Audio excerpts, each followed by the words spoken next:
Good morning and welcome back, everybody. This is Some of Everything, the podcast. I'm your host, Xavier Marshall, the staff sergeant type, and this is the final episode of season 1 of the podcast. It doesn't seem like it's been that long, but in all actuality, it's been a month. This is episode 5. We've made 5 episodes so far. For those of you who stuck with me from jump, I appreciate you. I say it every episode, how much I appreciate you, and I'm going to continue to say it because it means a lot.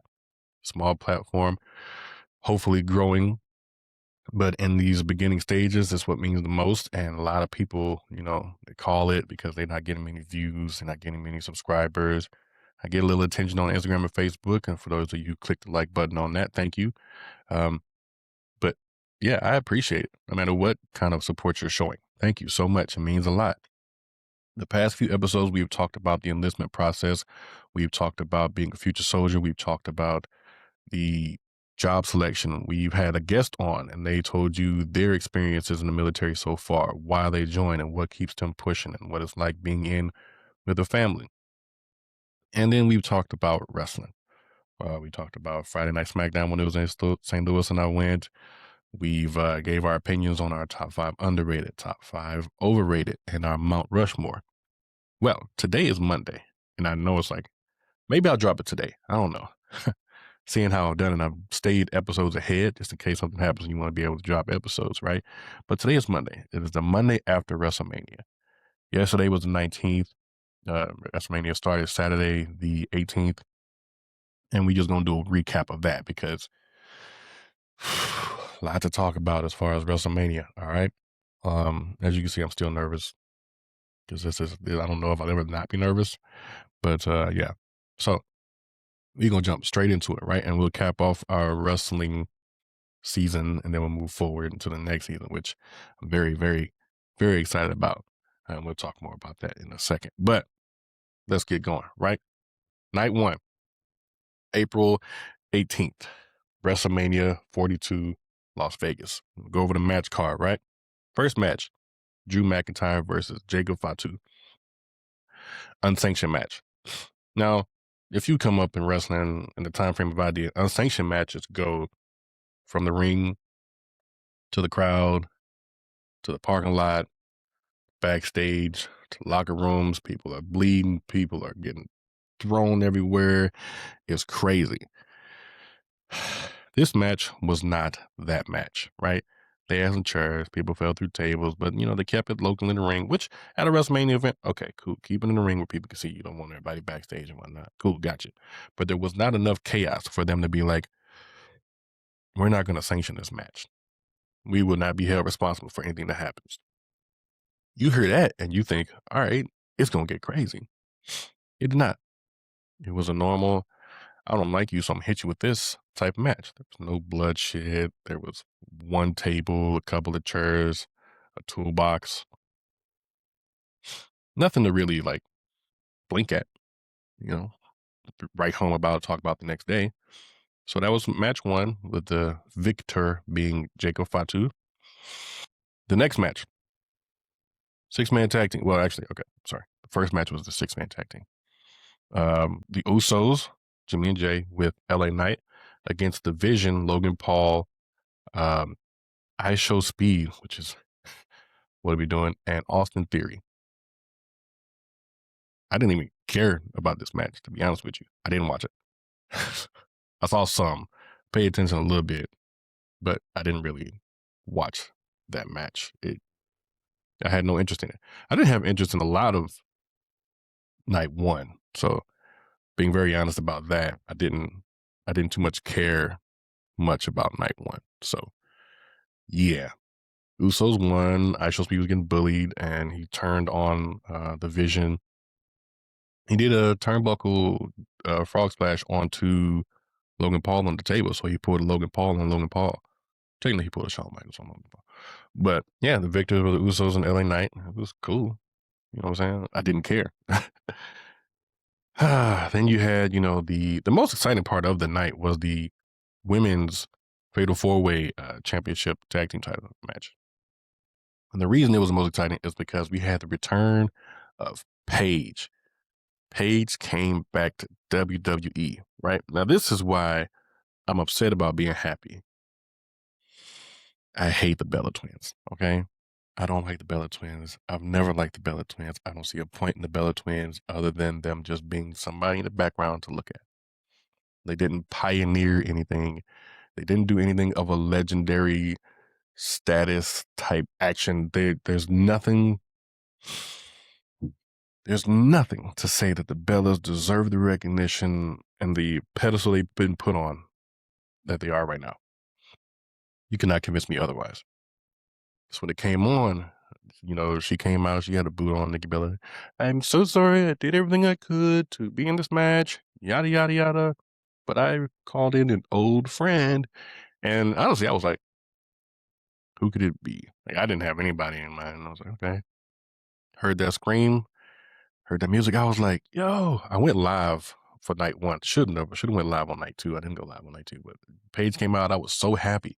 And then I realized she's teaming with Brie Bella. And I'm like, oh, they're going to win. And I have to see more of the Bellas. And that's exactly what happened. The match was cool, I guess. But the victors were Paige and Brie Bella. And again, as happy as I am to see Paige back, I'm not happy about it being with the Bellas. So there's that. Anyway, moving forward. Becky Lynch, AJ Lee. Probably the best match that happened on. And I got my information up here too, so I don't mess up nothing. Hopefully don't mess up nothing. But that's probably the best match. Well, yeah, one of the best matches. A lot happened. The referee being added to the match in more of a impactful way with Becky Lynch tripping out and whatnot. It was cool. Becky Lynch took the win off of a good distraction, a bump of the head on the turnbuckle by AJ Lee, and then the manhandle slam, which is an ugly finisher by her. It looks bad every time. But yeah, Becky Lynch got the dub, won the Women's Intercontinental Championship, so good on you. Now Gunther and Seth Rollins, that was actually a good match. It was good old-fashioned wrestling. It was high impact on a low velocity, if that makes sense. Like, they did stuff that made you go, but it was really simple stuff. Everything connected, everything hit. It was great. It was good. That was a good match. That was probably the best match. And I have ratings over here too. So we're going to see what the ratings are. I'm going to look those up and give those to you. I'm going to give these ratings and I'm going to say what I think they should have been. But yeah, Gunther and Seth Rollins are probably the best match. Then you had Liv Morgan and Stephanie Vaquer. That went about how you would think it would, Roxanne Perez came out there and Raquel Rodriguez came out there, distracted her. And I'm like, and Stephanie was fighting though. I thought she was going to pull it off, but yeah, no, the new women's world champion is Liv Morgan. So good job, you, I guess. And then, undisputed WWE championship match. Randy Orton, Cody Rhodes. As bad as I wanted this match to be great, Pat McAfee existed. So it was boo-boo. The match itself wasn't necessarily boo-boo, but the events and actions in the match made it stupid, Cody Rhodes weathered the early storm. I think Pat McAfee, he even messed up. He goes, "You're new 13 times." I was like, he's trying to be 15. What are you talking about? So he messed up immediately at that point. And then he attacked Cody, and Cody fought that off, gave him a crossroads, and he was taken out. Crossroads took him out. I'm like, all right, dude, come out on the stretcher and whatnot. I'm like, Jesus. And Randy Orton, Michael Cole was thrown out. There was rumors that Randy Orton his back was messed up and he wasn't performing, to his fullest. And if you watch the match, he played into that. Whether it's true or not, I don't know, but he played into it. He lost, which was crazy, right? So they both bleeding out. It was great. I love the aggression that they were showing. The story being told wasn't what you would think for it to be a 20-year build-up, but it is what it is. Randy Orton gave a crispy RKO. There was no ref because so Cody Rhodes poked Randy Orton in the eyes. He couldn't see, so he gave the original ref an RKO. I was like, ooh, now it's getting juicy. And then you see Pat McAfee run into the ring with the old school referee shirt on, and Randy hits Cody with the RKO, and Pat McAfee gets in there and he counts 1, 2. He counts so slow, and I'm like, that should have been such a fast count. Like, I would have accepted that. 1, 2, 3, yeah, but it was such a slow count, and I'm like, why? I don't understand. You want your boy to win. You've been talking him up, but you gave him this terrible, terrible count. I don't get it. So Randy Orton also didn't understand. So he gave him a nice, juicy RKO. And then out of that distraction, Cody hit him with the crossroads, got the dub. So the winner of the championship match is Cody Rhodes to retain. Now, we have ratings that were posted online after the matches, right? I'm going to read them and see if I agree, disagree. Again, go in the comments and put if you agree or disagree, and we'll see what this says, right? So Drew McIntyre versus Jacob Fatu, a B+. All right. I give it a C+. It wasn't enough carnage for it to be an unsanctioned match. I would give it a C+, right? Women's Fatal 4-Way, C+. I hate anything the Bellas are in, but I'll allow it. Seth Rollins versus Gunther, a B. Fair. I'll give it a B+, because they told a good story, and how it went was pretty good. Stephanie Vaquer versus Liv Morgan, B. I can live with that. Cody Rhodes versus Randy Orton, D. Agreed. Because it wasn't just enough storytelling in the ring for it to, be as built up as it was. So overall night rating for them was a D+. I would give the overall rating a D. So that's night 1. So there we are with night 1. Let down, y'all. Night 1 was doo-doo better. I don't know who wrote that. Don't write no more. Okay. Now, night 2. Night 2. This is where it gets good. You feel me? Night 2. April 19th, 2026. WrestleMania 42. Night 2, people. I'm excited if you can't tell, because night 2 started hot. It started fire. All right. Night 2, match 1. Brock Lesnar versus Obafemi. Now, if you've been watching, you see how over Obafemi is. The universe, the WWE universe, needed this match. There was rumors it was going to be LA Knight, or it was going to be somebody else, but we demanded Obafemi, and they heard us, and they gave it to us. Now, this match could have went one of two ways. Brock Lesnar came out there, beating the brakes off him, gave him an F5. Obafemi fought back, gave him his, one, but it was a complete, one side the whole match, right? Whole time, one side. Or it could have went exactly how it did. Both people showing their power. Both people showing their strength. Obafemi just overcoming it a little bit and saying, my turn, move. And it was great. Started out with collar and elbow tie up. When's the last time you saw Brock Lesnar do a collar and elbow tie up? That man don't do those. He usually just comes out, grabs you, throws you somewhere, and then laughs at you. Collar and elbow tie up. It was great seeing that. It was a stalemate of strength a little bit, which makes sense. Then it went forward and the match continued on, and Brock Lesnar got him in the corner, gave him a couple of good shoulders to the stomach, and good push off. I am the ruler, and I'm like, yeah, this is great. And then they started going back and forth for just a little bit, right? Brock Lesnar gave Oba the F5, but he didn't cover him. But Oba he didn't no sell. He was like, man, that sucked. I don't want to take any more of those. Gave Brock Lesnar a choke slam, got him up, a fall from grace, and then a 1, 2, 3. Now, the significance to this is it was unbelievable. And if you remember Brock Lesnar breaking Undertaker's streak, you was like, did he count to 3 for real? Nah, that was messed up.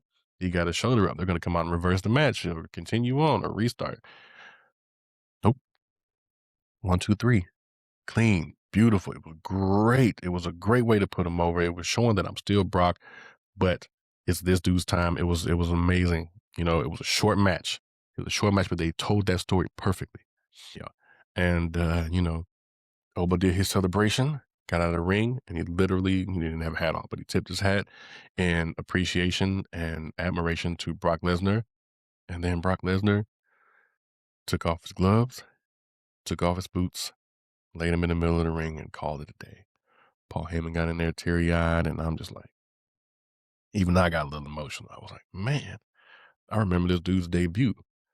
And now I'm watching his retirement. That's 4 people. Goldberg, John Cena, AJ Styles, and Brock Lesnar. And I see these pictures. It was like of the original OVW4, only Randy is left. WWE. Shelton is still doing his thing over AEW, and he was with them for a little bit. But you got Batista, John Cena, Randy Orton, and Brock Lesnar, right? But Batista was out of there, John Cena was out of there, Brock's out of there now, so you just got Randy left, and you wonder, right? I thought they was gonna give Randy the belt, for his 15th. I was like, it makes sense. 17, 16, 15, 14, 13. Like, come on now, let's play the game. But no, but I digress. That Obafemi match and that Brock Lesnar match, it was great. Love how they went, and I love how they told their story. So that was amazing. Moving forward, the Intercontinental Championship ladder match. Amazing. Everybody played their part how they were supposed to play it. They did what they set out to do. JD McDonough, Penta. I always want to say Pentagon because of who he was in Lucha Underground. But Penta, Dragon Lee, Rey Mysterio, Jevon Evans, and Rusev. Everybody played their part. Like Rusev didn't do no high flying, a whole bunch of fast ladder grabs. He just grabbed you, threw you, slammed you. It was great. Everybody did their part. They stayed in their lane. JD McDonough gave a Spanish fly to Dragon Lee. Ironic, isn't it? Off the ladder. It was great. Rey Mysterio did his senton seated bomb to Rusev through a ladder. It was great. Jevon Evans was jumping everywhere. It was great. The winner and still champion was Penta, but that was a great match. I loved that match. I was entertained. I paid attention. I didn't have my phone in my hand, nothing. It was great. Moving forward, the Demon Finn Balor versus Dominic Mysterio. Now, my thing about this, right? I really enjoy the Demon Finn Balor as a character. Did the Demon Finn Balor need to face Dominic Mysterio? That could have been just a Finn Balor facing Dominic Mysterio thing. Am I happy they brought the Demon back? Absolutely. The dream match for me would have been the Demon Finn Balor versus the Fiend Bray Wyatt. If I could have ever had anything, it would have been that. And then Undertaker Sting, but everybody wanted that in their lives. But yeah, but it was cool. Dominic had a cool little intro. They didn't really think through Finn Balor's entrance. They had them ribbons and it was stuck on his face and you couldn't see him. But it was cool. Try to edit that out. But Demon Finn Balor came out victorious. So that was cool. I think he's only lost twice as Demon Finn Balor, once to Roman Reigns, which that shouldn't happen, and once to Edge, which, okay. Anyway, Jade Cargill, Rhea Ripley. Now, in this one, I love Rhea Ripley. Okay, I need everybody to understand that. I love mommy. I love Rhea Ripley. But I think they could have gave Jade this one, let her hold it a little longer, because she didn't really do much with the belt while she had it. So needless to say, Rhea Ripley won.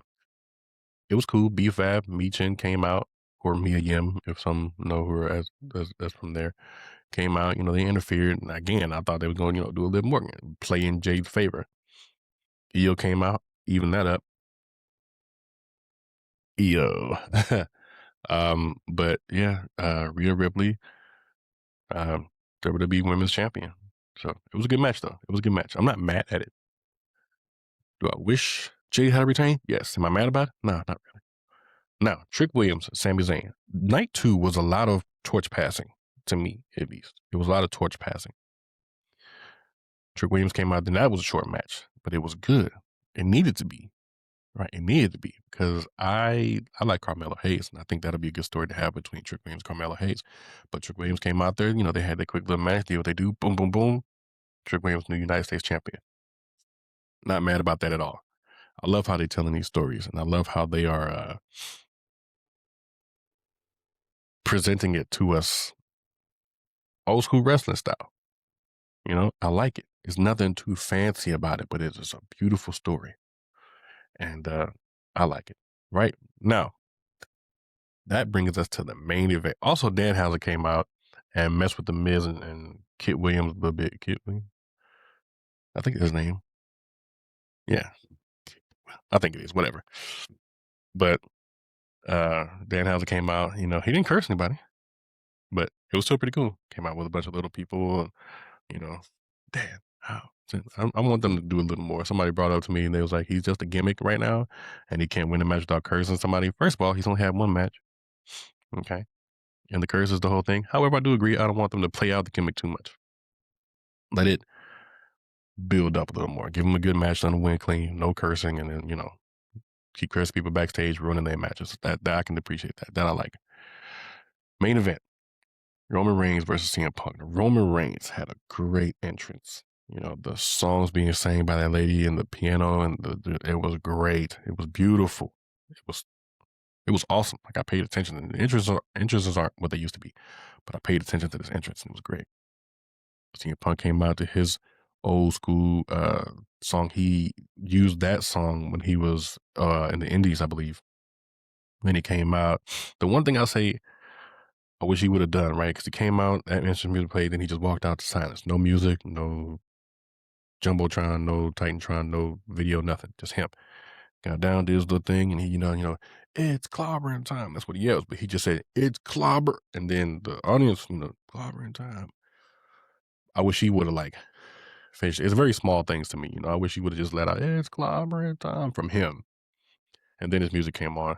It was great. It was a great match. Now, this was a regular match, right? If you watched it, this was supposed to be a regular match. And usually in big matches like this, the referee gives some leeway. And Michael Cole was saying it, the referee giving a lot of leeway, letting the match go on. But it was to a point where Roman Reigns blasted dude with some stairs. And I was like, so this isn't leeway. This is just them letting it go. Went through tables. Punk was busted open. It was a good match. Now, that was good storytelling. That match is how you tell a story. That match is how you continue with a rivalry that was built up and then culminated in a beautiful match with beautiful storytelling. Just wrestling. It wasn't no games. It was Seth Rollins and Gunther and Roman Reigns and CM Punk. Just good old-fashioned wrestling. It was great. Loved that. I loved it. And now we have our ratings for this night, right? So, Brock Lesnar over Femi, A+. Yeah. IC title, A-. Okay. Sami Zayn versus Trick Williams, B+. Agreed. Demon Finn Balor versus Dominic Mysterio, B. Jade Cargill versus Rhea Ripley, B+. CM Punk versus Roman Reigns, A+. Overall rating for night 2, A-. I'll tell you what, people. Hard to disagree with that. I'd probably give it an A+. Because I would have changed the IC title ladder match to A+, because it was a good match. And again, old school type of mentality. Everybody played their role perfectly and did what they were supposed to do. A lot of people want more carnage, more dramatic build-up. Like, oh, he's right there, fingertipping the title. Oh, he got pulled out. Maybe that's why they gave it an A-. So if that's the case, I can understand. But no matter what, night 2 restored a lot of wrestling fans' faith in WWE, mine included. My brother said TKO controlled night 1, Triple H controlled night 2, and I was like, you know what? I can believe it. Because, man, night 1 was trash. It was so bad. Night 1 was just terrible. But night 2 saved it. Night 2 restored some faith, and I'm glad that we got to see night 2. I'm glad that we got to experience that because it was worth it. That is night 1 and night 2 recap and rating on WrestleMania 42 Las Vegas. Next WrestleMania is supposed to be in Riyadh. I don't know how I feel about that. I want WrestleMania to go places like they don't really ever go. WrestleMania goes to New York. WrestleMania goes to San Francisco. WrestleMania goes to Las Vegas. I want WrestleMania to go to Nebraska. Go go somewhere just out of pocket, out of nowhere. You know what? We're gonna go to Idaho for WrestleMania 30 for like WrestleMania 57. We're gonna go to Idaho. Like Idaho? Yeah. You never know what happened, but I want WrestleMania to tag every state. Go to Alaska, WrestleMania, Alaska. Imagine that. They in the auditorium. The match coming up is for the. Oh man, that'd be great. I was stationed in Alaska, and it get cold up there. It gets good and cold. So today's episode is gonna be a little shorter. It'll be a cap off. It'll be a culmination of everything we talked about in wrestling so far. We'll get back to other things. I won't too much go into the military aspect of it, but yeah, I thoroughly enjoyed these moments with y'all. But I thoroughly enjoyed these moments, these times that you have given me, the time you spent with me. Thank you so much. The enlistment process, interview, and WWE. It was great. It was a learning experience. I'm trying to learn more about it. If y'all podcasters or, tech savvy people, online folks, y'all have, advice, y'all got suggestions, give them to me. Hit me with it, right? I'm going to work on this video on putting like little pop-ups. I'm going to be like, right here is my Instagram. Here's my Facebook. Right here, you can find me on YouTube. And we go see how it works, right? So that's what I'm going to do right now. I'm just telling y'all what I'm going to do because I told y'all I'll be raw and I'll be upfront, real with you. So you can reach me on my Instagram. I'll put it right here. You can get to me. You can reach me on my Facebook. You can also check out this podcast on YouTube, Spotify, Apple Podcast. And if you want, you can get on the Riverside app and check me out on the Riverside app, as well as any other way that you all like listen to podcasts. Let me know, and I'll try to put myself on there because I'm also going to be on iHeartRadio. Make a little iHeart float right there. Oops. But a lot of people probably see this or hear this and be like, why would I listen to this? This is stupid. And I do apologize. Okay. I just don't know any other way to be other than me. So hopefully y'all are listening to this and, you're getting a laugh out of it. You're appreciating the naturality. Is that a word? The naturalness, the realness, the rawness of what I'm putting out there. Yeah. Thank you all so much for tuning in. Hope you enjoyed WrestleMania. Hope you enjoyed this episode. I will see you next time on season 2, episode 1, upcoming movies for 2026. And be good to each other. Be blessed. Be kind. Peace.